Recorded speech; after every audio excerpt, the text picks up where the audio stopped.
All right, it's 9 o'clock. Maybe we can begin. Welcome, everybody. Good morning.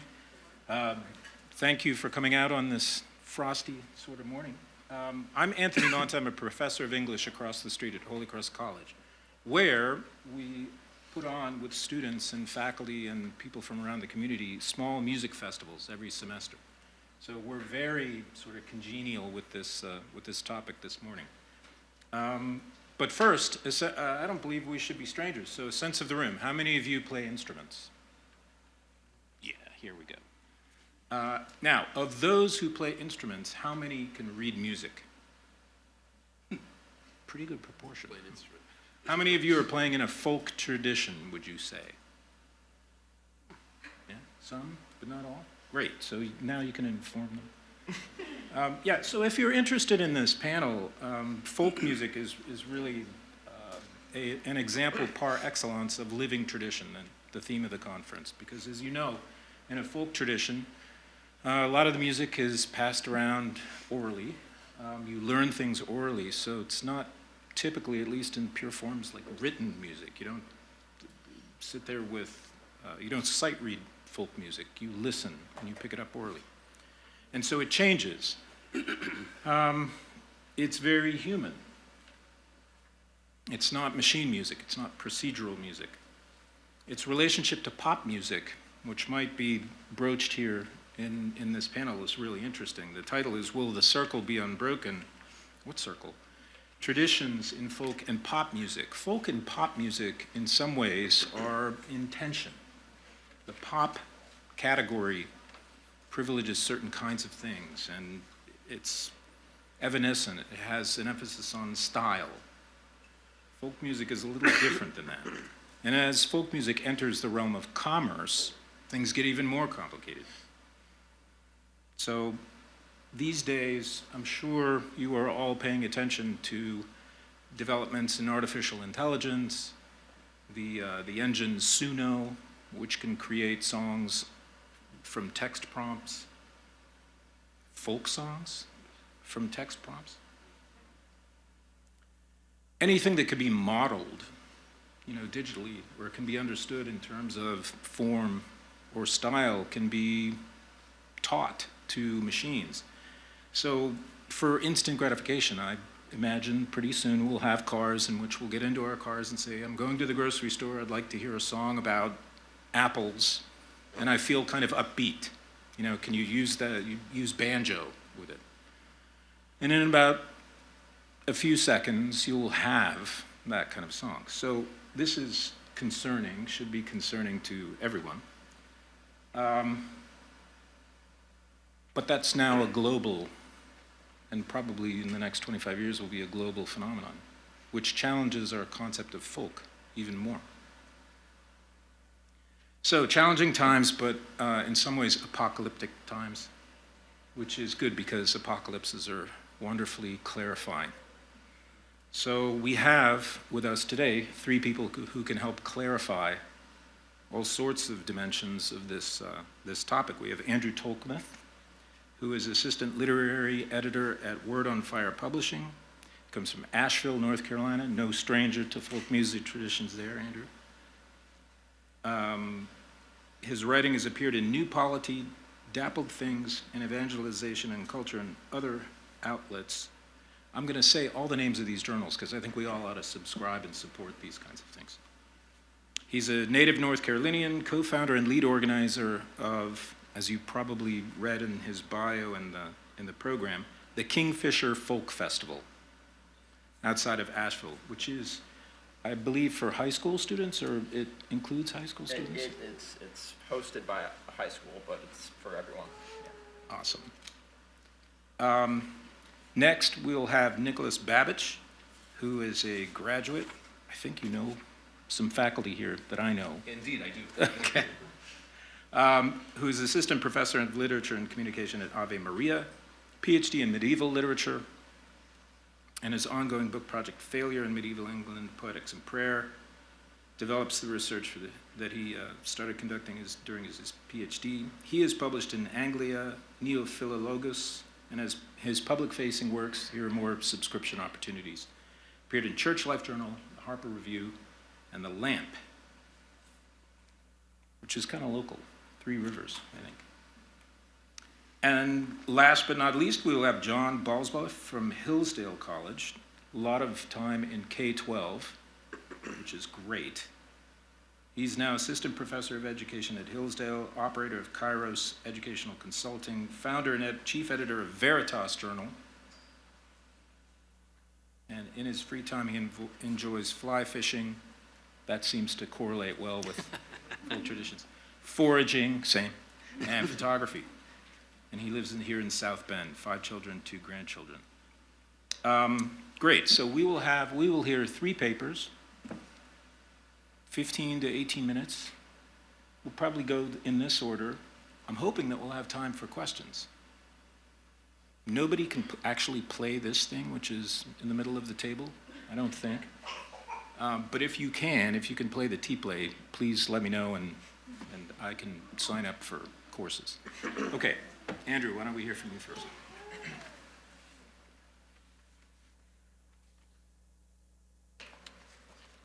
Thank you so much.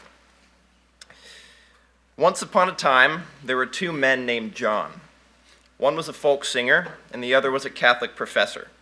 The 2 never knew each other, from what I can tell, but they both made rather blunt proposals in the 1970s about making human life worthwhile in a deeply inhuman time. And their proposals sound eerily alike.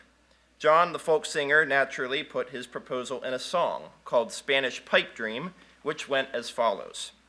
Blow up your TV, throw away your paper, go to the country, build you a home, plant a little garden, eat a lot of peaches, try and find Jesus on your own. John, the Catholic professor, made his proposal a few years later in a book, exhorting Catholics to play and sing folk songs. Smash the television set, turn out the lights, build a fire in the fireplace, move the family into the living room, put a pot on to boil some tea and toddy, and have an experiment in merriment. Today, I will not reflect so much on the part about destroying TVs as on pursuing the things that follow such radical action, namely the customary human things that make existence worthwhile. Folk music is one of these things, and it deserves significant consideration, or perhaps reconsideration, when contemplating how to give life to sacred tradition within natural human traditions. To begin, Anthony has already anticipated a little bit, but I must define what I mean by folk music. Strictly speaking, it is not a music genre, something to be placed on the shelf alongside rock and roll, jazz, pop, R&B, and so forth, and thus to be easily incorporated into the mechanics of the commercial music industry. Indeed, folk music isn't commercial music at all. Put simply, folk music is music of a particular people, a mode through which human existence expresses and sustains itself by handing itself down from one generation to the next. It is music made by, within, and for a particular human community, music that acts as both a repository and a catalyst for a community's own particular identity and self-understanding. The root German word, folk, V-O-L-K, denotes both a particular people and the entirety of that people, and both that particularity and entirety constitute a people's music. Music created within a particular culture concerns symbols, figures, and events comprising that culture's essential content and shaping a community's shared imagination. In his introduction to the songbook titled The Folk Songs of North America, the archivist and historian Alan Lomax wrote that folk music expresses the particular quality of a land and the life of its people. It is a magical summing up of the patterns of family, of love, of conflict, and of work, which give a community its special feel and which shape the personalities of its members. Ordered toward personhood and driven by personality, folk music depicts the mythical and historical. The fictional legends of John Henry and Barbara Allen live alongside the stories of the Confederate soldier Tom Dula and the train driver Casey Jones, and creation itself speaks in the metaphors of frogs courting mice and cuckoo birds preaching about the straight and narrow. Folk music traditions, as Anthony has already said, are human, so as the songs of people are handed down from generation to generation, changes in language, custom, politics, and social dynamics alter the character of those songs, with the result of new emphases, lyrics, melodies, etc.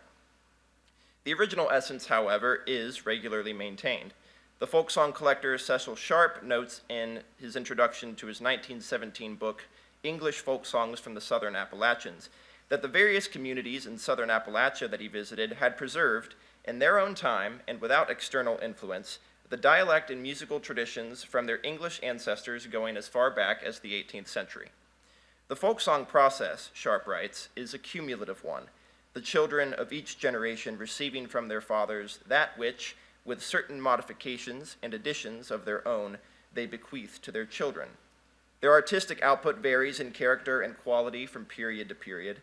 These variations, however, fluctuate within certain clearly defined limits and are superficial rather than radical, so that, while each may reflect with greater or less fidelity the specific outlook of a particular epoch, the form of expression remains fundamentally true. At the same time, whole forms of folk music can change radically or dissolve. The sea shanty, for example, though it has survived in certain forms, has not retained its original nature as a function to aid sailors in completing duties on deck, as the art of seafaring, which made shanties possible in the first place, has been radically developed by innovations in technology. This might help explain in part why the nature of folk music is often difficult to grasp in our day, because it is so uncommon to lived experience. For many reasons, human identity itself has grown convoluted, not as easily joined to one particular region or culture or tradition. But perhaps even more crucial is the thorough commercialization of music. The exercise of making, sharing, and passing on music that one has inherited has been put to the wayside by an approach to music defined by recording, marketing, and consuming. Some cultures still do possess an instinct and structure for traditional song, but at least in developed countries, most people primarily listen to recorded music rather than make their own music within the context of a common cultural life. This makes our time a completely novel era in the history of mankind. Some kinds of songs, like patriotic songs, holiday music, nursery rhymes, lullabies, and certainly some religious songs, retain some degree of popular memory and are still passed on from generation to generation. But the concept of a musical form that lives essentially outside the marketplace and realm of preference and inside the shared memory of a community is practically foreign to 21st century people. But folk music is not just an art. It is also an organizing principle through which, in the words of Alan Lomax's father, John Lomax, individuals and their communities can utter themselves through the same character of songs as did their forefathers of 1,000 years ago. Through the song of one's people, a person grasps the meaning of her life, embraces that meaning, and then shares that same meaning with those in her community. The people, gathered within their own music, at once create and respond to that music, elevating their existence and breathing out their shared life, themselves becoming a symphony of prayers, works, joys, and sufferings that lasts for generations. Here we find a clear case of Chesterton's famous Democracy of the Dead, which, he says, refuses to submit to the small and arrogant oligarchy of those who merely happen to be walking about. Ultimately, creating music by, within, and for people is a natural human act, common to ordinary life. A clear parallel obtains in the Catholic Church, which teaches that she herself is a people, unique and set apart as the people of God.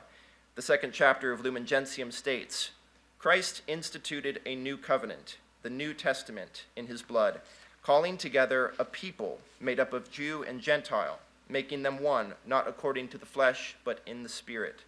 For those who believe in Christ, who are reborn not from a perishable, but from an imperishable seed through the word of the living God, are finally established as a chosen race, a royal priesthood, a holy nation, a purchased people, who in times past were not a people, but are now the people of God. The people of God, like any society, possess their own fundamental symbols, figures, and events from generation to generation, which the Church preserves and expresses in an unbroken yet dynamic manner. Other panels at this conference, far more qualified than I, are conducting entire panels about how that works exactly, so I will happily encourage you to attend those panels for greater explanation. The Church's liturgy lives out the fundamental stories of the people of God and hands them down to every new generation of the baptized and initiated. The Church possesses her own distinct form of folk music within the liturgy, which transcends the ordinary music of culture. We see this particularly in the ordinary and the propers and the divine office. Sacrosanctum Concilium states that the music particular to the people of God springs from Christ himself, which the liturgy reflects. It states, Christ Jesus, high priest of the new and eternal covenant, taking human nature, introduced into this earthly exile that hymn which is sung throughout all the ages in the halls of heaven. He joins the entire community of mankind to himself, associating it with his own singing of this canticle of divine praise. The practice of folk music, therefore, is conducive for exercising a Christian sensibility, a community formed, sustained, and cultivated by he who, in the words of Gaudium et Spes, reveals man to man himself, naturally benefits from cultural activities aimed at the communication and transmission of human identity. Here the Church's understanding of inculturation obtains, as expressed by the International Theological Commission in 1988. Cultures, analogically comparable to the humanity of Christ in whatever good they possess, may play a positive role of mediation in the expression and extension of the Christian faith. When merged with Christian tradition, folk music can give flesh to the kerygma and Christian doctrine, cultivating an imagination colored and habituated by them. Even if the content of the music itself does not express Christian principles explicitly, it nevertheless offers a lens through which one can see the world with the eyes of the Church, and it provides another vessel through which one can receive, participate in, and hand on the faith. In this way, folk music has been a wellspring for Christian tradition historically. The degree of Christianity's influence on a people's common music varies from culture to culture and ranges from merely infusing secular music with a Christian imagination to defining a community's entire identity by their worship. The spirituals that originated in American slave communities, like Go Down Moses, Go Tell It on the Mountain, Wade in the Water, Jacob's Ladder, and Were You There When They Crucified My Lord, all of these gave voice to the experience of the entire community and grounded that experience in biblical reality. Sacred harp and shape note singing, though first taking form in Great Britain, came to occupy many areas in the rural South as the normative mode of communal singing. For the Western Catholic idiom, Ireland is perhaps the most obvious example, as a country with vibrant music traditions and a history of Catholic Christianity that barely any other nation can match in depth. Thomas Cahill, author of How the Irish Saved Civilization, describes how St. Patrick first viewed the nation and how his evangelical mission would elevate its culture. Patrick, Cahill writes, was impressed by the natural mysticism of the Irish, which already told them that the world was holy, all the world, not just parts of it. It was on this sturdy insight that Patrick choreographed the sacred dance of Irish sacramental life, a sacramentality not limited to the symbolic actions of the Church's liturgy, but open to the whole created universe. Indeed, Irish music and religion are naturally sacramental, having lived side by side in the same physical place for so many centuries that one essentially enriches the other.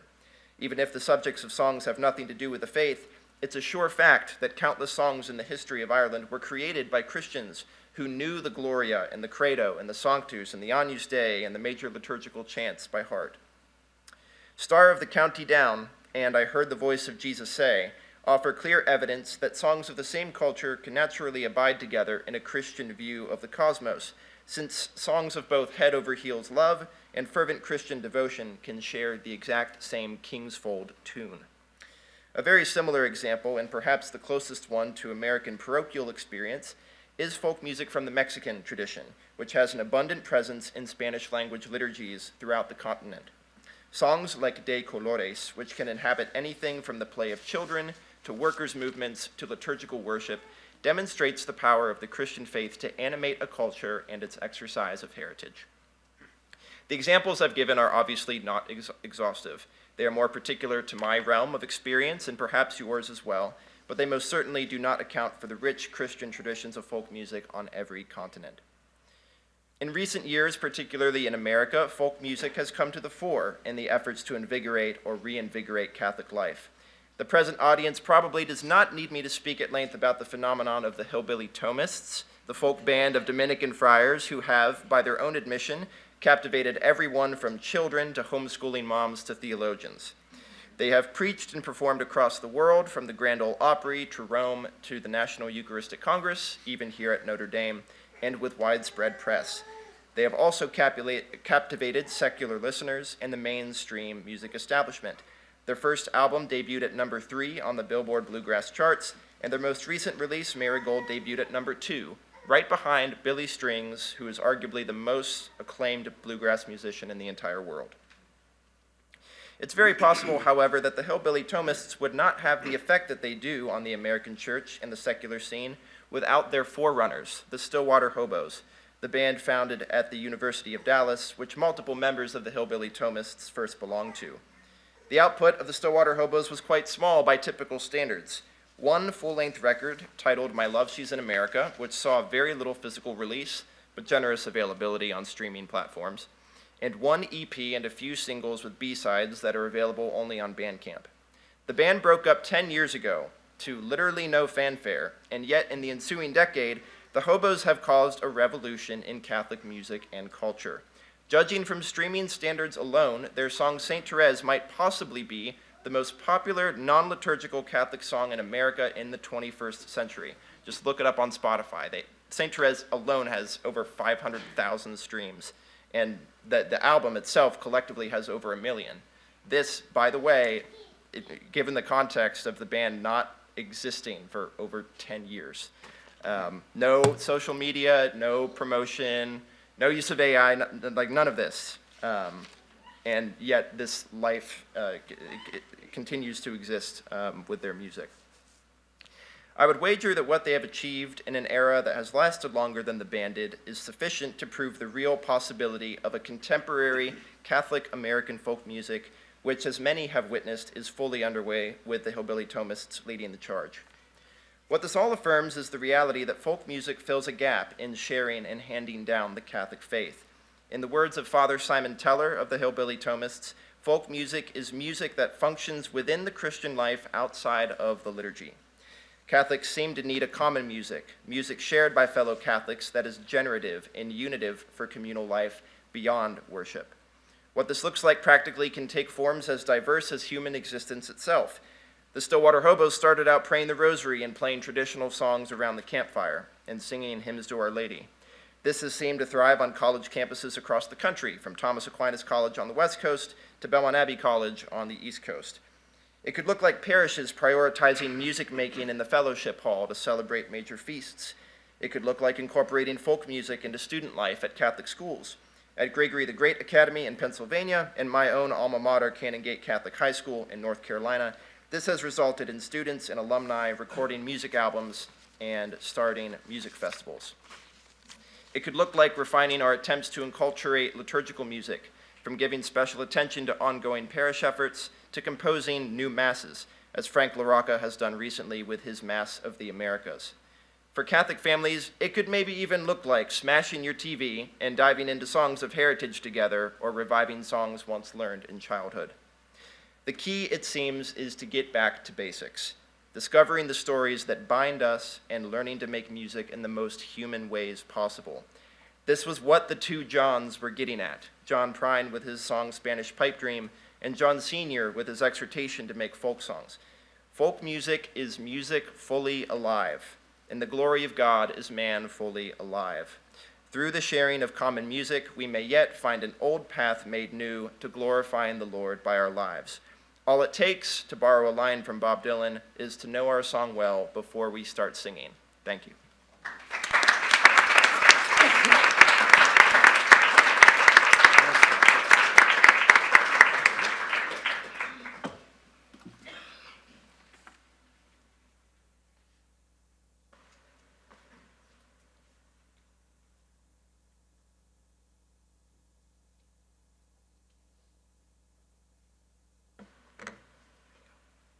Thanks for that.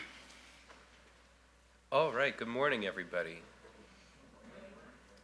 Thank you. Much more polite than my students. Okay. Who among you has noticed that Taylor Swift is engaged to be married? Well, she is. Okay. Thank you. So, as of a couple years ago, I was in your position. Didn't listen to pop music. But I made the mistake 2 or 3 years ago of listening to Taylor Swift, and I thought, she's kind of good. And that was very dangerous. Now I know that she's engaged, I'm following it all. We've seen the Eras tour. It's bad. It's very bad. It's very bad. Now, How many of you are familiar with the troubadour movement in southern France in the early 12th century? Nice. That's because we're at a great institution. Okay.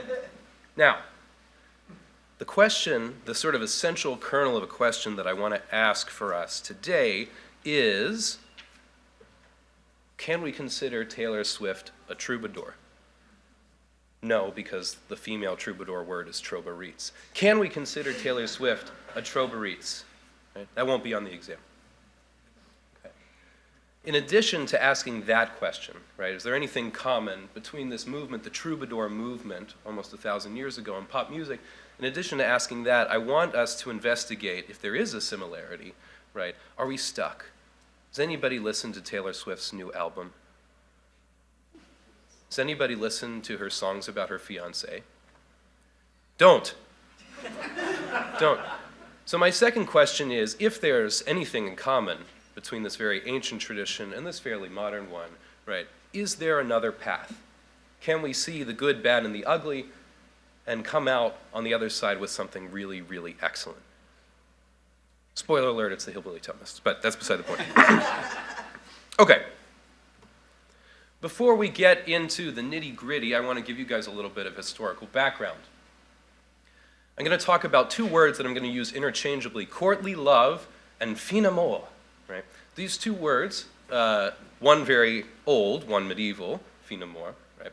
And one very modern, courtly love, both describe the troubadour movement, which begins, let's say, around the year 1100, with the poems written by this guy named Guillaume. Never trust a Guillaume. Never trust a Guillaume. It's Guillaume IX, Duke of Poitiers. He was quite a figure. He was excommunicated multiple times in his life. He was divorced and remarried multiple times, which you're not supposed to do, right? Excommunicated more than once for that very reason. He began his career as a poet, however, by writing a series of songs about his beloved's private parts, which should remind us of somebody who's just been recently engaged. Now, his career continued with him writing love songs, and this is where we get at least the first sort of written record of what we now call the courtly love, the fin amour, the troubadour tradition, right? And this troubadour tradition isn't just a thing that medievalists care about, although that's the best reason to care about it, right?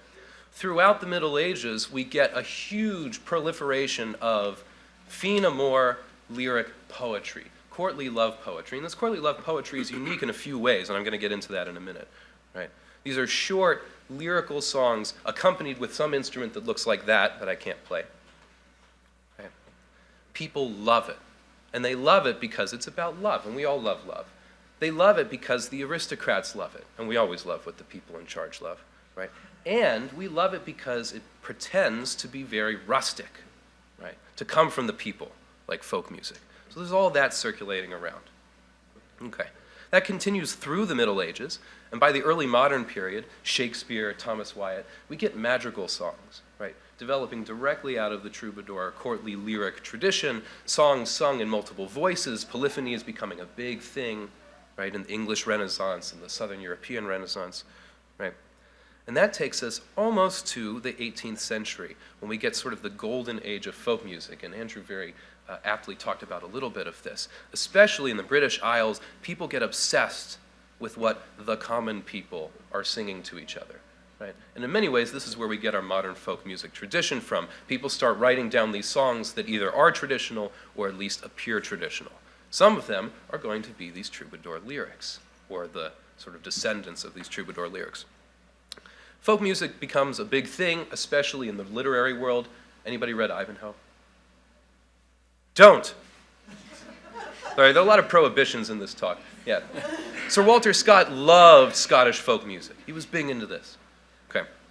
And then, with the rise of mass music, we get pop music culture. That pop music culture is drawing from the folk tradition, but it's commercializing it. It's selling it, right? It's trying to top those charts, and now it's using AI to make the music even faster. And none of us likes that. Bad. Very bad. Okay, that's the historical backstory. But I'm sure some of you are shaking your head saying, what on earth is this guy talking about? I don't see what these troubadour lyrics could possibly have to do with Taylor Swift. So I'm going to give you a few sort of genre features, things that the the poems of Guillaume and his literary descendants and the poems of Taylor Swift and her contemporaries have in common. Okay, you guys ready? There's going to be a lot of prohibition. Don't listen to these things.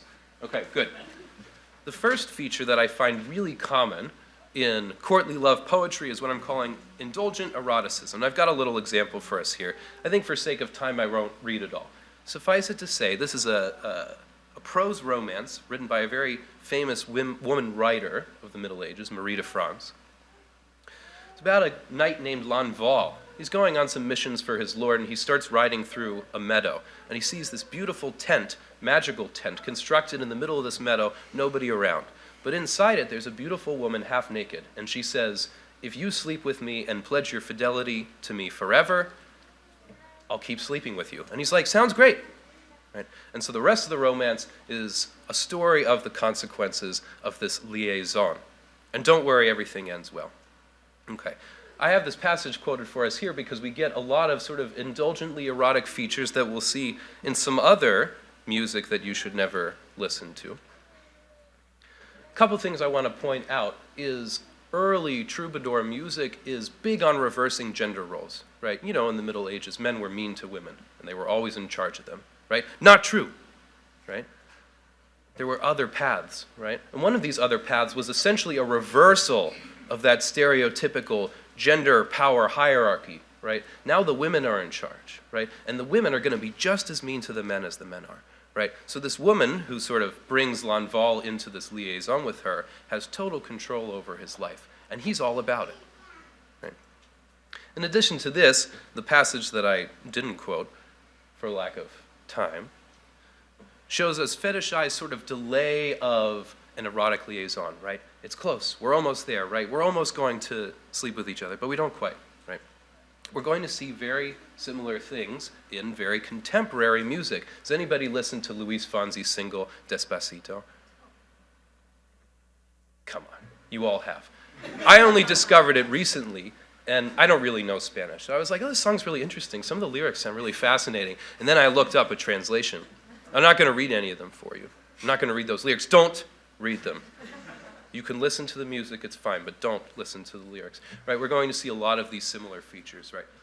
Sort of the slow undressing of a romantic partner, the objectification of that partner, right? The use of that partner in a power disparity as an object, right? Okay. And then, of course, we have Taylor Swift's Ophelia, which is just lovely. Very similar, in fact, to our poem Lanval. But Anthony's going to hit me with that guitar thing if I don't finish on time. So I'm going to keep going. Okay. In addition to what I call indulgent eroticism, one feature of courtly love poetry that's extremely common is what I'm going to call here glorified adultery.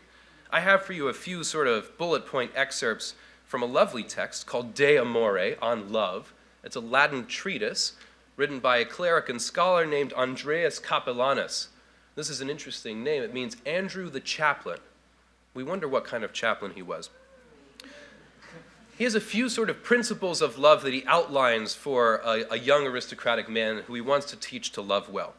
He says, marriage is no excuse for not loving, right? You'll never be happy in marriage, but don't worry, right? Don't worry, there are other options, right? Nobody should be deprived of love without the very best reasons, right? So go find yourself a lover, my young friend, right? Public love rarely endures, and this is one of the reasons why marriage is so dangerous, right? If you get married, that's the end of love, says Andreas, right? Easy attainment of love, remember what we talked about before, sort of fetishized erotic delay, right? Waiting for that gratification that you know is going to eventually come. Easy attainment of love makes it not nice, right? Again, the difficulty with marriage is once you're married, then there's no game anymore. A true lover is obsessed with his beloved, right? In part because he hasn't attained his beloved. And this is usually a he we're talking about, of course. And then finally, this is when I teach this text, I always tell my students, in case any of this sounds even remotely romantic to you, remember that he also endorses rape. Bad stuff. Don't read Andreas. He's not nice. He's not nice. Eventually, about 100 years after Andreas's Florowit, his text is condemned by the Bishop of Paris for a variety of obvious reasons. Right? So the medieval church is aware of this tradition, although they're a little slow to the punch 100 years later. Not ideal. Right? And the medieval church really never gets sort of a control over this, of course, because we love adultery. Our culture loves adultery and alternative family lifestyles. And we'll see a lot of this, not only in very brand new pop music, but I'm going a little earlier than my own time with Whitney Houston. Saving All My Love for You, right? This is a romance of her engaged in a love affair with a married man, and she says, I know it's a bad idea. He's married, that's not good, right? But it's so fun. It's so secret. No other man will suffice for me. I am obsessed with my lover, right? No other man's gonna do, says Whitney Houston. And Andreas thinks she's spot on. Spot on. Okay. And then there's a bunch of other things we can think about. Sex and the City, How I Met Your Mother, every other rom-com available in popular media, Netflix, Peacock, check them out. Don't check them out. Okay, good. So we're seeing some more continuity there. Glorified adultery. Yeah, I think that's probably the easiest one for us to see. Then the last feature of courtly love I want us to talk about is what I'll describe as love madness. This is not only a willingness to suffer personal harm for one's beloved. I'd like to say I'd be willing to do the same. But this is the desire to suffer excessive and unnecessary personal harm on behalf of one's beloved. And again, for sake of time, I'll give you just a little plot summary here. Another great medieval French poet, Chrétien de Troyes, writes this lovely long romance about Lancelot and his love affair with the married Guinevere, right? Queen of King Arthur. She gets kidnapped, and instead of her husband rescuing her, her lover steps up and says, I will find this woman. Remember, he's obsessed with her, right? He's going to get her back. He's going to win her back, and this is going to be the subject of this great, long, romantic poem.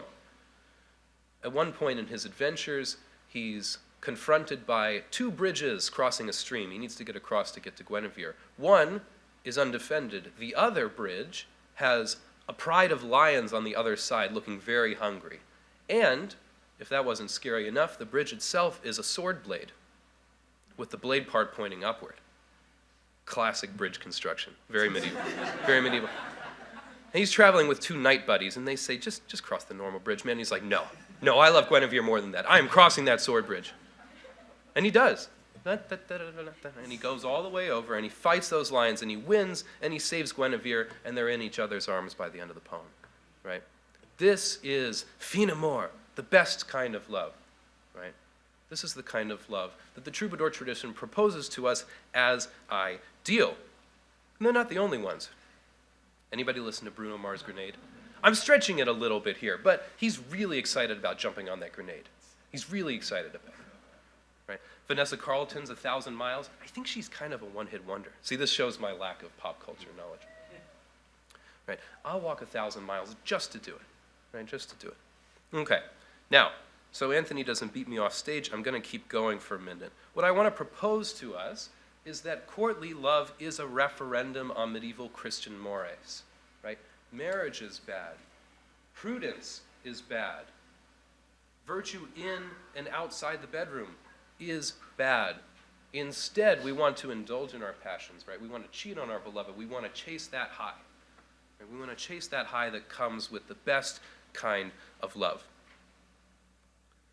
But that's not the only story here, right? Starting in the Middle Ages and going really until now, both Christian poetry and more secular-leaning love poetry is going to play with this theme, right? Revive it, change it, build it back up from scratch. And I want to give us a few examples. Anybody know about St. Hildegard of Bingen? She's a favorite here at Notre Dame. She's an excellent character. She, in the same generation that Guillaume is writing poetry about his beloved's genitals, Hildegard is working with the courtly love tradition as well. She has a lovely hymn to St. Ursula in which she describes Ursula leaving her betrothed, cheating on him, to follow Christ. As a courtly lover of sorts. She ditches this guy the minute that she sees the beautiful Lord walking by in her spiritual mind, her spiritual life, right? And she follows after him. In one of Hildegard's hymns to the Blessed Virgin Mary, she says, how great it is in the strength of the side of man from which God made the form of woman, this woman whom he made a mirror of all his beauty and the embrace of all his creation. Mary becomes, in a spiritual sense, the beloved, the lover that all creation, not just one man, not just any person, but all creation is seeking out. What a lovely sort of transformation of the medieval courtly model. But it doesn't stop in the Middle Ages. John Donne's Holy Sonnets are awesome. Do read those. Fantastic text. In Batter My Heart, John Donne suggests he wants God to break him out of a relationship with Satan. And it's not just like a casual fling. He's betrothed. He's espoused to Satan, right? Divorce me from Satan, he says. Untie the knot. Break me out, even if you have to be violent. Ravish me. Take me away from Satan. Okay. Now really, Anthony's going to start hitting me with something if I don't wrap up soon. Pretty good. We have 4 minutes. 4 minutes? Oh, I got tons of time. Okay. Getting a little more modern, and I'll save the hillbilly Thomas for these two guys who have already spoken so eloquently, and I suspect will continue to with Bob Dylan, right? We get courtly love reimagined, this time not quite in a Christian context, but in a secular one. Has anybody read the great epic poem about Beren and Luthien that Tolkien composed when he wasn't writing 50 other things? It's a really cool text, very worth reading. Recently published, I think maybe 10 years ago, it finally came out, edited by his son. Okay. The story of Beren and Luthien is really interesting. Beren is this, sort of aristocratic hero guy. He meets this beautiful lady, Luthien. He wants to marry her, but unfortunately, she's an elf and he's a human, and humans are gross. So her dad says, no, you can't marry her. And Beren says, well, you know those really fancy gemstones that are the whole center of the mythology that Tolkien created for us that we're in right now? And her dad's like, yeah. And he says, well, I'll go rescue those for her. If I rescue those, can I marry her? And her dad says, absolutely you can. So they get into all sorts of shenanigans together, and they defeat this Satan figure named Melkor, who's kind of like the evil prince of the entire world. It's really pretty impressive stuff, right? Beren wins the girl, right? But he does so because he has to, because he wants to, because he loves this woman, right? And then they have a lovely wedding and disappear into the woods forever because they smash their TVs. Okay, good. So, I've sped through this. You have to wait until the article and the lamp comes out. I've sped through this, but what I want to propose to you here is that Taylor Swift is kind of a Troberitz, right? The themes that she and her contemporary pop singers are working with are indeed very ancient, right? And so the curmudgeons among us should not simply say, let's get back to a better time. Let's get back to a more Christian time, right? There is no such thing. But from the Christian Middle Ages on, these sort of aberrant, slightly odd, a little unvirtuous, poetic tropes are things that we can recontextualize either in a Christian context or in a secular context. Right? We can transform these things, take the gold from Egypt, and turn them into something really beautiful. And so I want to end by asking you 2 questions. Actually, 3 questions. Here's the first question. How many of you have listened to Christian pop? Praise and worship music on the radio? Don't! No, there is some good stuff. There is a little bit of good stuff, but I don't like a lot of it. So my question for us, my real question for us is there a way for us to have an elevated, an excellent, an eloquent Christian popular music? Can we take what Taylor Swift did and make it even better, even holier, even more sacred? Right? That question's for you, not for me to answer. My second question is, can we develop a genre of lyric outside of the explicitly Christian context that does the same thing? Is this something that we, or our culture more broadly, can or would accept? Okay. Those are my things I want to leave you to meditate with. And if you want to talk more about courtly love, I've got all sorts of lovely, raunchy French lyrics from the 12th century I can teach you more about after the show. Thank you very much.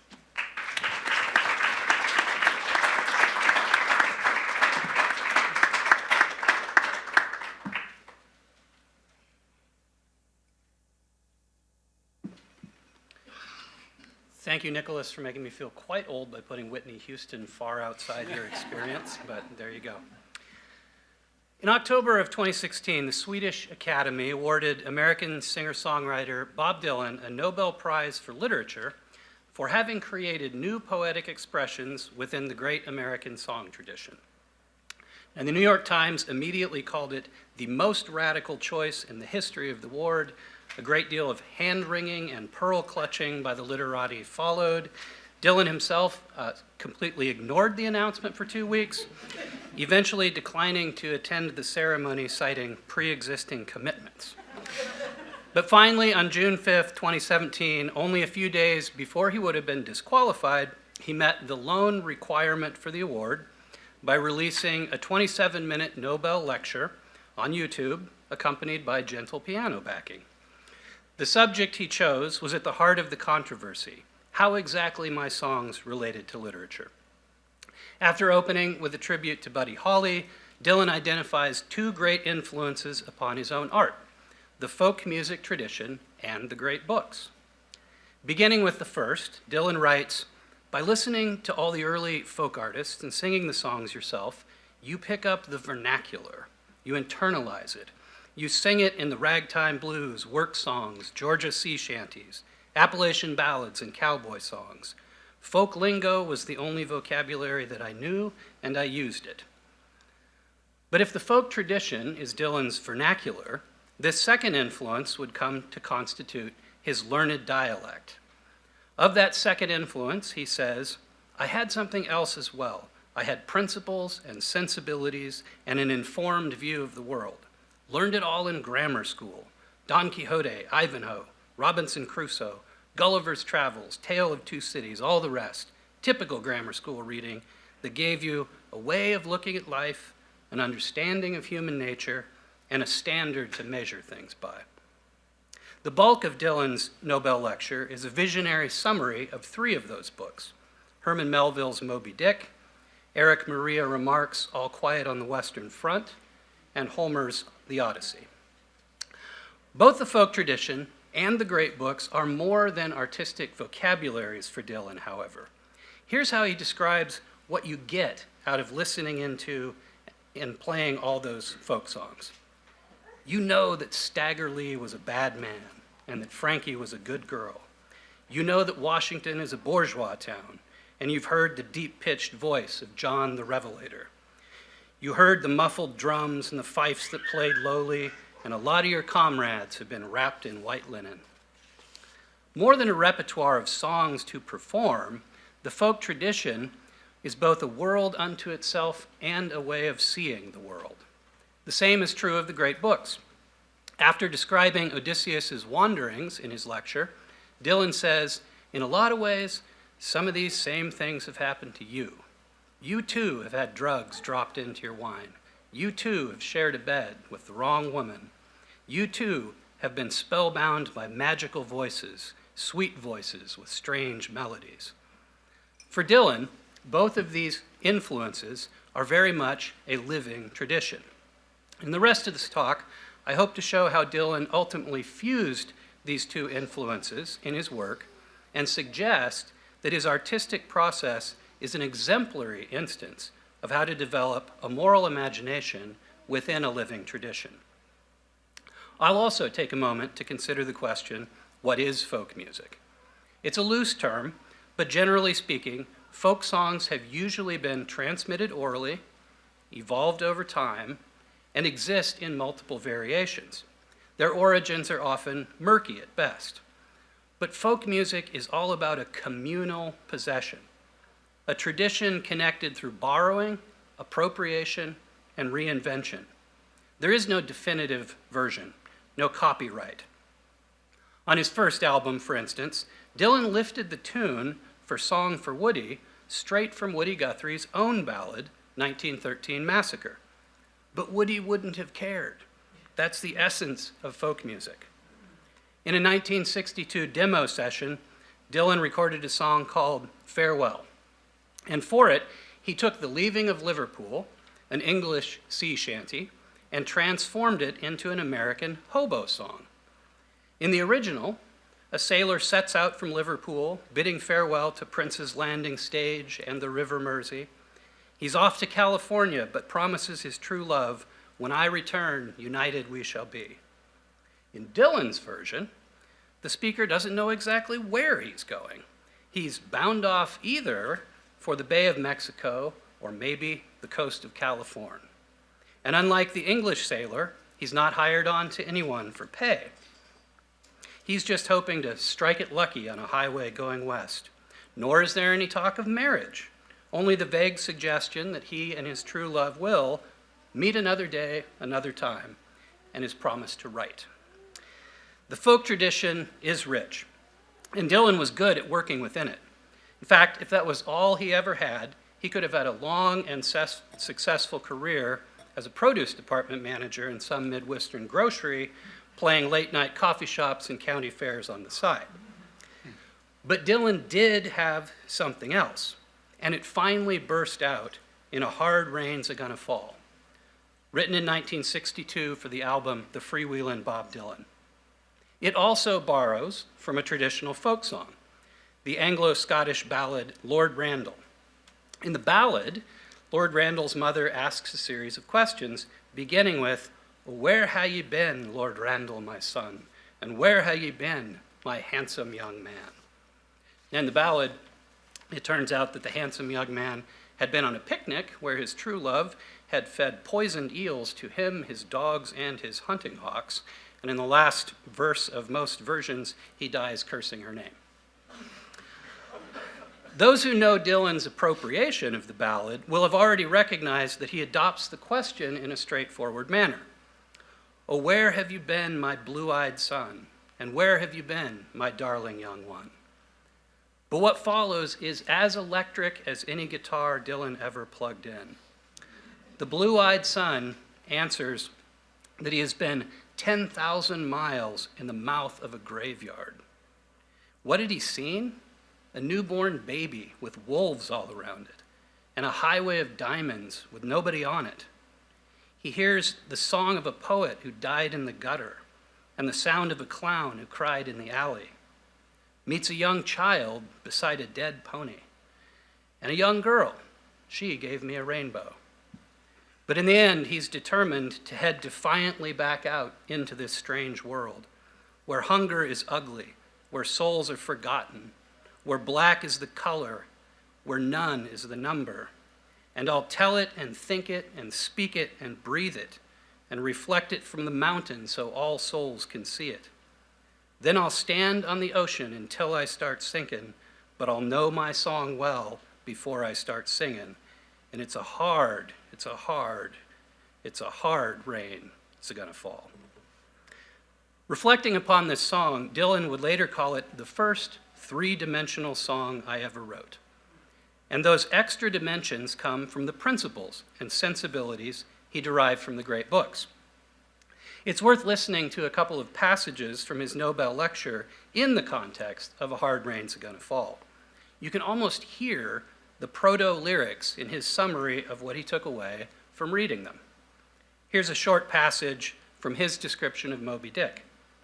"Crewmen walk around on deck, listening for mermaids, and sharks and vultures follow the ship, reading skulls and faces like you read a book."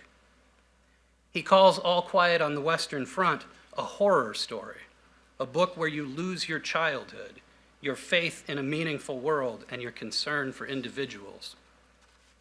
Day after day, the hornets bite you and the worms lap up your blood. You're a cornered animal, you don't fit anywhere. The falling rain is monstrous. There's endless assaults, poison gas, nerve gas, morphine, burning streams of gasoline, scavenging and scabbing for food, influenza, typhus, dysentery. Life is breaking down all around you, and the shells are whistling. This is the lower regions of hell. Mud, barbed wire, rat-filled trenches, rats eating the intestines of dead men, trenches filled with filth and excrement. Someone shouts, "Hey, you there, stand and fight." The folk tradition is rich and deep and sometimes even strange, but this is not the sort of wind that blows through it. When Dylan imported this sort of wild imagistic energy into a folk-influenced ballad, he was doing a new thing. In Tradition and the Individual Talent, T.S. Eliot writes, "What happens when a new work of art is created is something that happens simultaneously to all the works of art which preceded it. The whole existing order must be, if ever so slightly, altered." A Hard Rain's Gonna Fall worked that alteration upon the folk tradition. Fellow singer Dave Van Ronk would later say, I heard him sing that for the first time, and I could not even talk about it. I just had to leave the club and walk around for a while. It was unlike anything that had come before it, and it was clearly the beginning of a revolution. However, not everyone was pleased with this development.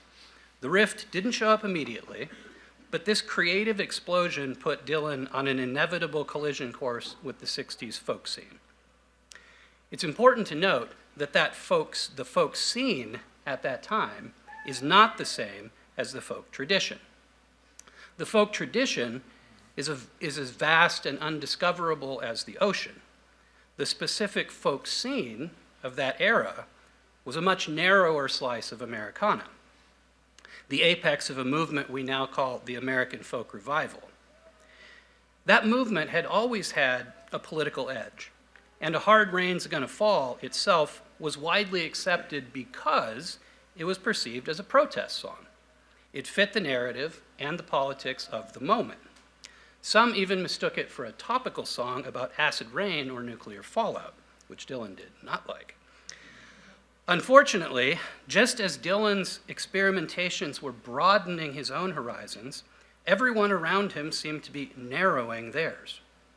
As the folk revival gained political clout, due ironically in large part to Dylan himself, it was becoming an ideology, developing increasingly rigid aesthetic principles and inflexible political ideals, some of which Dylan participated in early on. Much is made of Dylan's break with the folk scene after going electric at the 1965 Newport York Folk Festival, but those things had been building for some time, at least since John F. Kennedy's assassination. The very night after Kennedy was shot, Dylan was scheduled to go on stage and open with "The Times They Are A-Changin'." He would later share with his biography, Anthony Scaduto, "I had to sing it. My whole concert takes off from there, but something had just gone haywire in the country and they were applauding the song. And I couldn't understand why they were clapping or why I wrote the song. I couldn't understand anything. For me, it was just insane." It was a definitive moment, and the artistic transformation it wrought is clear in the difference between Dylan's third and fourth albums. He had just finished recording "The Times They Are A-Changin' only 3 weeks before the assassination. It featured a number of more optimistic, politically oriented songs, "With God on Our Side," "When the Ship Comes In," and of course, the triumphant title track. But by the time it was released, Dylan's world had shifted. In February of '64, he had hopped into a station wagon with 3 friends for a 20-day cross-country road trip. They went to New Orleans for Mardi Gras, dropped in unannounced on Carl Sandburg at his estate in North Carolina, and listened to the radio on the road. Along the way, Dylan penned a number of songs, including 2 of the greatest from this period, "Tambourine Man" and "Chimes of Freedom." When he returned, he said to an interviewer, "We hit 46 pool halls from Augusta, Georgia to Berkeley, California. We talked to people in bars, miners. Talking to people, that's where it's at, man." A few months later, he walked into the studio and recorded another side of Bob Dylan in a single 3-hour session. Nat Hintoff of The New Yorker was present and remembers Dylan saying, "We're going to make a good one tonight, I promise. There aren't any finger-pointing songs in here either." He was true to his word and more. In My Back Pages, he all but announced that he was done with protest. Describing his past self, he sang with bitter irony, "Half-racked prejudice leaped forth. Rip down all hate," I screamed. "Ah, but I was so much older then. I'm younger than that now." This was a troubling turn for those in the folk scene. After a perplexing 1964 Newport Folk Festival appearance, not the one where he went electric, the founder and editor of the folk music magazine Sing Out publicly attacked Dylan in an open letter, accusing him of losing touch with reality and his own people. From there, the relationship unraveled quickly. He went electric, some of his old fans lost it, and by 1966, Dylan would say, in his usual enigmatic fashion, this is a great definition of the folk tradition, "Folk music is a word I can't use. I have to think of all of this as traditional music. Traditional music is based on hexagrams. It comes about from legends, Bibles, plagues, and it revolves around vegetables and death. There's nobody that's going to kill traditional music. Some have attributed this break to Dylan's stubborn unwillingness to be controlled, and there may have been an element of that. But Dylan's falling out with the folk scene was at the same time a pledge of allegiance to the folk tradition, a tradition from which he never departed.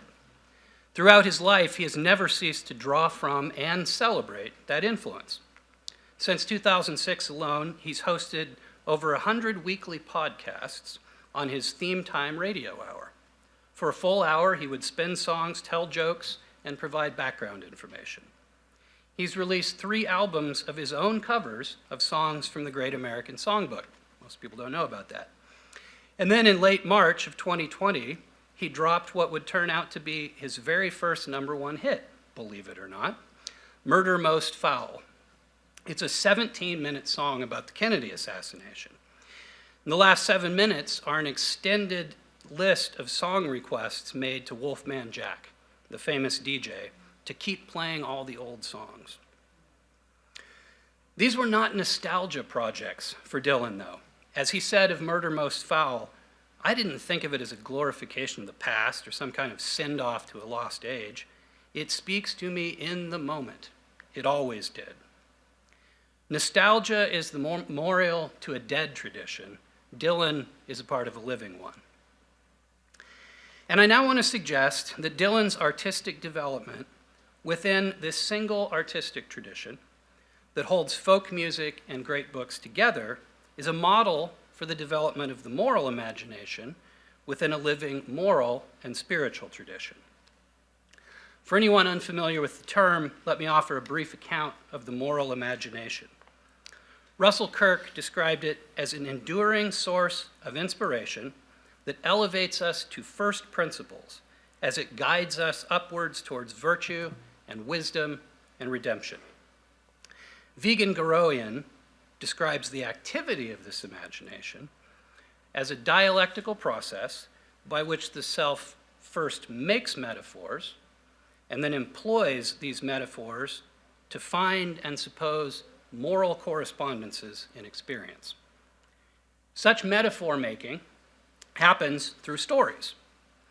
At the earliest stages of development, these might be fairy tales, stories of saints, myths, biblical stories, whatever gets put in the soup. But moral instruction alone is inadequate. There have to be stories. Deprive children of stories, cautions Alistair McIntyre, and you leave them unscripted, anxious stutterers in their actions as their words. On the other hand, the learned dialect of the moral imagination has to be acquired later and with greater effort. It requires a more nuanced vocabulary, and it comes through wider experience, moral reflection, readings in ethics, and encounters with more mature novels, poetry, and other art forms.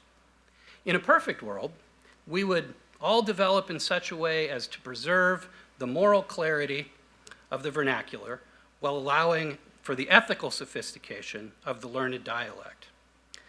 But there's always at least a tension between these. The more you develop a learned dialect, the more you're likely to wonder, is Staggerly really a bad man? Is Frankie really a good girl? Did God really say you must not eat from the tree of the garden? And sometimes that creates a crisis. You either abandon the moral reflection to take safe harbor in moral clarity, or throw off childish moral clarity in favor of grown-up sophistication. I want to end by suggesting that Dylan's own way of navigating his artistry might form at least something of value for us to look at it. It's easy to look back now and say he made the right career choice in abandoning the scene, but at the time it was a considerable risk. If there was going to be no nuance, though, he had to leave, no matter the cost to his career. Yet, when he converted to Christianity in the late 70s, he wasn't afraid to sing unapologetically and with clarity. It may be the devil or it may be the Lord, but but you're going to have to serve somebody. Dylan is not a saint or a moral exemplar, but it's interesting to note that he is known both for continually reinventing himself and for unwavering integrity. That's a rare combination. And I want to end by suggesting that such a combination is possible in the artistic or the moral life only in one whose allegiance is not to any scene or to any party, and certainly not to himself, but to a beauty ever ancient, ever new, a transcendent, stabilizing presence to which one can remain constantly faithful, living whatever tension life presents. As Dylan sang in his 2003 Civil War anthem, Across the Green Mountain, "The world is old, the world is gray. Lessons of life can't be learned in a day. But I watch and I wait and I listen while I stand to the music that comes from a far better land." Thank you.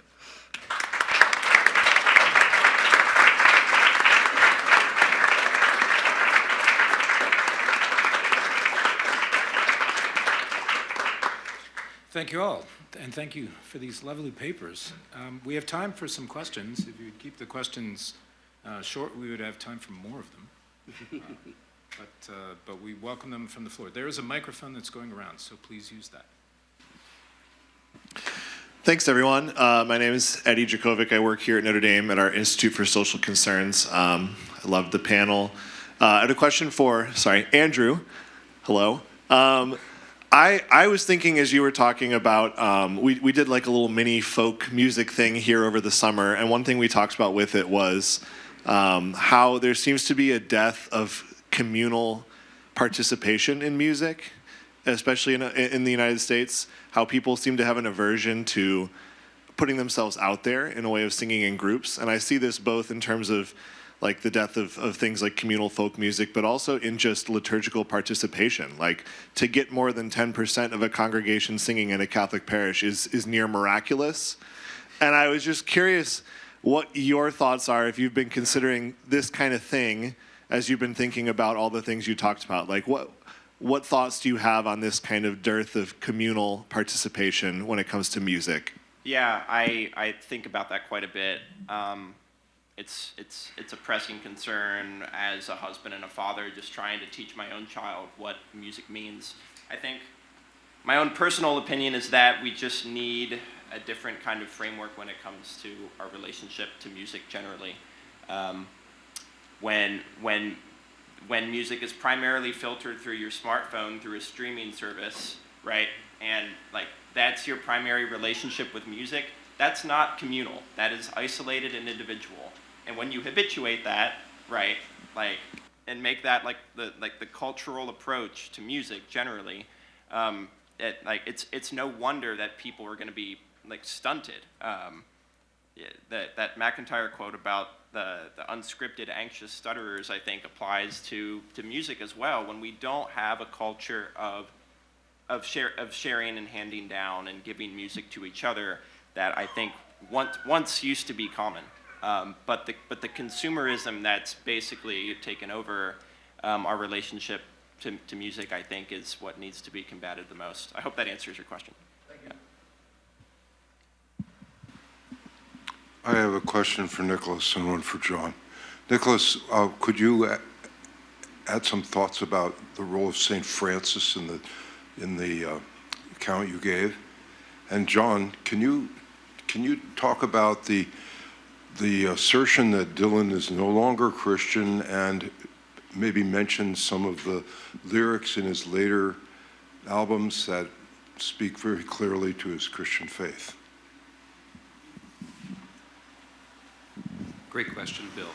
I'll probably tell you things you already know, but Francesco means Frenchy, and Francis's father was obsessed with all things French and wanted his son to be well educated in the high culture of the French-speaking world. And so Francis is very familiar with this still very active troubadour courtly love tradition.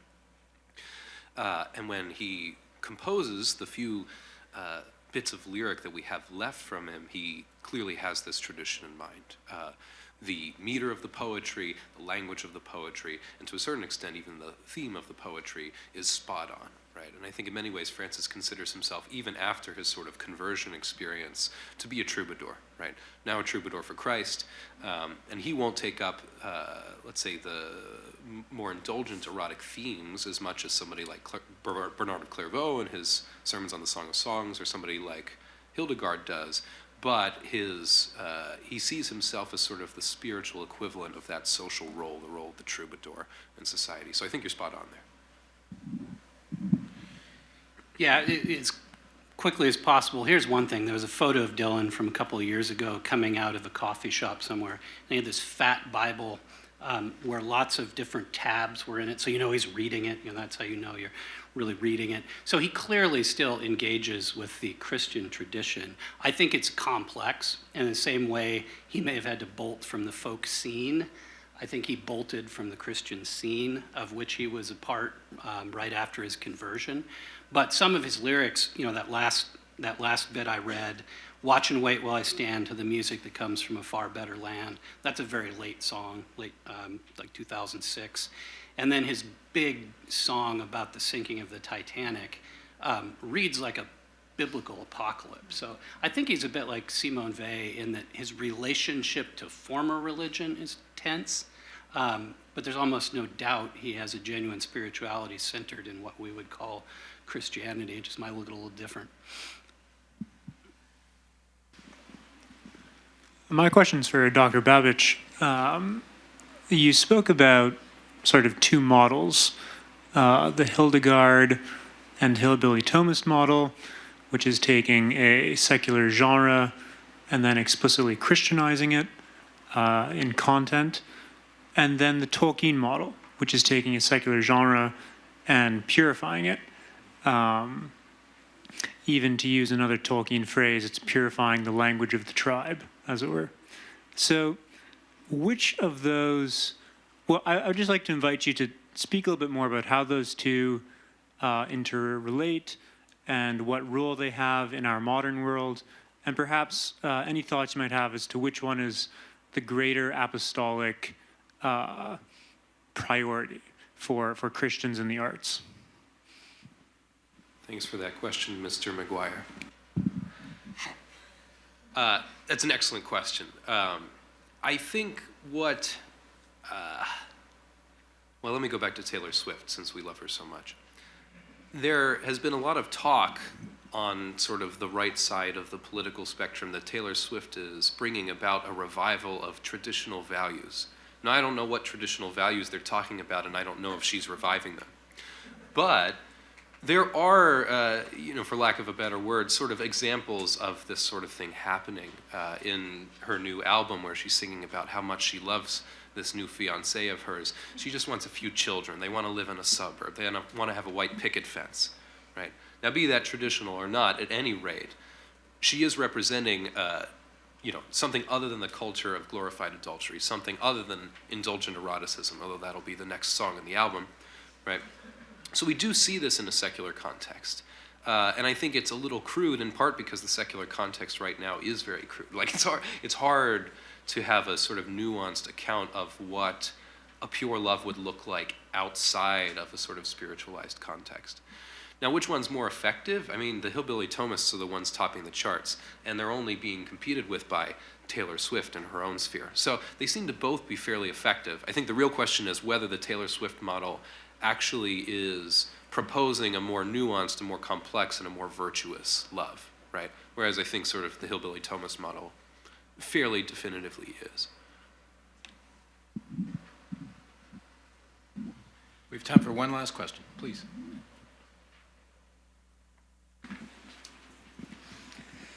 So you had made a lot of prohibitions in your talk, which were very funny, but it kind of raised a sort of serious issue, and that is with children and with a community of children. How do you keep the more noxious elements from? I mean, I'm sure we're all familiar with the 6-7 kind of social virus that came through, which I think was started by a musician. I'm not sure about that, but yeah, how do you in a sense inculcate a tradition of folk music within a context where there is a rupture of the tradition and where there's this inundation of all these other noxious kind of cultural elements that are coming into the heart, and for the whole panel. Well, I think that's a great question, not least because I have no idea what 6/7 means. I keep asking my students, and they don't know either, so I don't know what to make of that. I think we ought to talk about rupture less and continuity more, and that's in part sort of the function of my talk is to say that, you know, Vice is old as the fall, and that there is no such thing as a pure genre, right? Like, I think we ought not to have nostalgia for the perfect love song that's perfectly virtuous, perfectly spiritual, and at the same time secular in a good way, right? Like, I think these things don't exist. I think there are certain principles to follow and certain principles, you know, not to follow. I think for sort of the education of children, it's a tricky and a thorny question. I mean, my primary work is educating undergraduates, and they've already seen it all.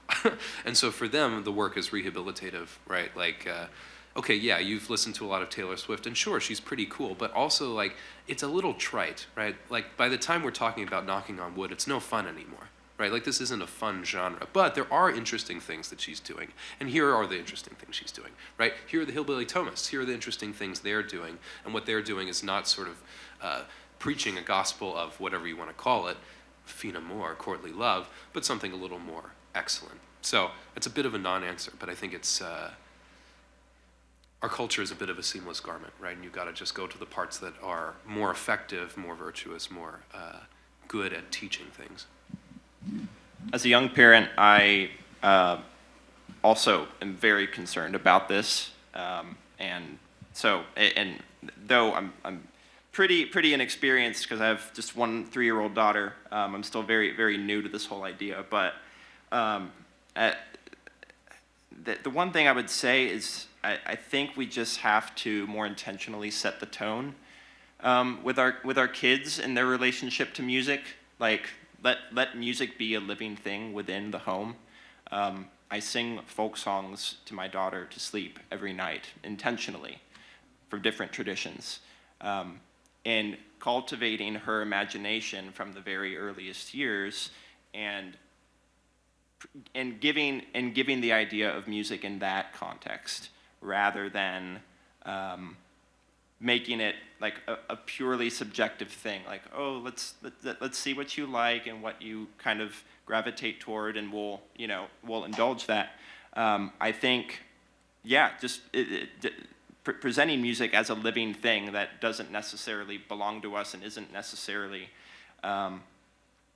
possessed and articulated by us and our preferences, I think would be a good first step to going a long way. So, I think I'll just keep it very short. I can recommend the same thing Dylan did: is go back and listen to the old stuff, because without it, you can't understand the new stuff. And I think rehabilitatively, that sort of resonates with kids of a certain age, maybe 16 and up. They want to understand, so you can send them back to the roots. Mm. And I'll add one more thing. So my oldest is 25, and they all were Suzuki kids. So music was really important in our house. But the most important thing from my perspective is, one, fill your house with instruments and let them beat on them and make all kinds of noise. Because, two, you have to be willing to be an amateur in order to make music. You have to, the professionalization of our culture has shut people down. You have to be willing to be bad. And the third is, there's a lot of music that's ambient all around us. But if you can demonstrate what you love more than what you have around you, your kids will pick up on that, because they really are looking for a kind of not only guidance, intellectual guidance or notional, propositional guidance, they're also looking for emotional guidance. What does mom and dad really respond to? And they pattern themselves on that. So I think we all ought to be very happy that we have 3 such papers, that we have people who love music in the room and who are willing to be bad. willing to be amateur, because the word amateur means a lover, and we need more of that. Thank you.